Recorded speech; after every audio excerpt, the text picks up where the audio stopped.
Hey guys, Mark here, and today I have a new build to show you, my Ryzen 2600 Office PC.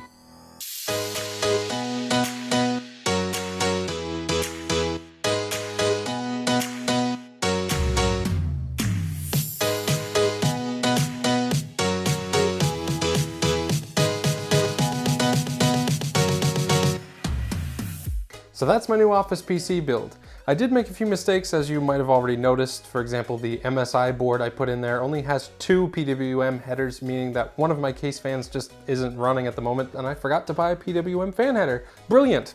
But beyond that, the PC is running great and it looks beautiful both inside and out. The idea for this build was to put together something that will handle all of my office activities from day to day, like video editing and color grading and 3D work, sound design, etc. Of course, I had to impress my coworkers too, so I decided to make it as badass looking as possible while staying in a small profile. That's where the NZXT H200 case comes in. I went with the red and black version and stuck with that theme throughout the build. I knew I was going AMD for this build, so the red just kind of made sense. Our CPU is the budget-friendly Ryzen 2600, a 6-core 12-thread CPU running at a base clock of 3.4 GHz. It's a great CPU that can handle some intense workloads even though it's under $200 US. To cool it, I went with the Cooler Master Hyper 212, the red version of course. It looks great, it's whisper quiet, and it keeps our little 2600 hyper cool. Of course, we can't have a fancy LED air cooler without some super fancy RAM modules, so I picked up some G.Skill Trident Z RGB. Here we've got two 8GB modules running at 3000 MHz for a total of 16 GB of RAM. That RAM is sitting on an MSI B450 Gaming Plus AC motherboard. It's hard to see under all those components, but it's got a red and black theme as well, and includes onboard Wi-Fi, which is great. This motherboard is also Ryzen 2000 series ready as well, so we didn't have to fool around with flashing our BIOS. For the GPU, I went with Gigabyte's Extreme Gaming 980 Ti. This isn't a gaming PC, although it can definitely still crush some games if I want it to, and more on that later, but 6 GB of VRAM inside the 980 Ti will come in handy in certain video editing and color grading scenarios. For the power supply, we've got the Corsair CX550M.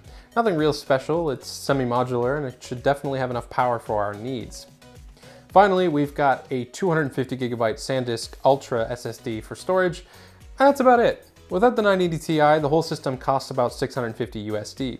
You can pick up a used 980 Ti on eBay or Craigslist for about $250, which is what I did, and it brings the total cost to about $900 US. Not bad. Let's see how it performs. For the first test, I ran Geekbench 4. In single core, the system hit a modest score of 4130. Definitely not the highest single core score I've hit in GB4, but still decent for the price.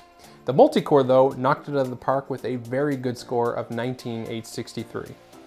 In Passmark, the Office build ran a 4362 with the CPU mark and 3D graphics mark hitting very high percentiles, while the memory mark kind of fell behind. This might have something to do with AMD CPUs having trouble with high memory latency, but I'm not too worried about it. Gaming is up next. Since this PC wasn't really built for this purpose, I didn't run many games on it, but I did try Overwatch and the new Call of Duty Black Ops 4. Overwatch ran very well, hitting anywhere between 140 and 180 frames per second, with an average of about 150 in 1080p at max settings.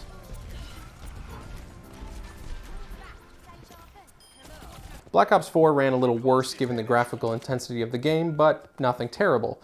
Again, at 1080p in max settings, we were getting an average frame rate of about 80 frames per second in most scenarios.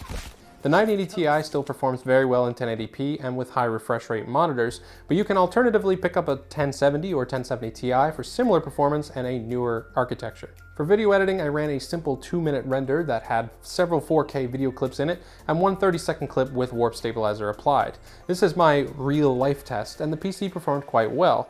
It finished in a time of 4 minutes and 6 seconds, which is pretty much half the speed of real time. Not bad. 4K video files play back in Premiere Pro quickly without interruption or jitter.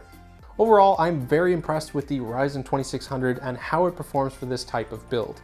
In the future, I may go into more in-depth reviews of the components used like the NZXT H200, so let me know in a comment below if that's something you're interested in seeing. Until then though, please give me a like if you enjoyed this video and subscribe to support my channel. Thanks for watching, and have a great day.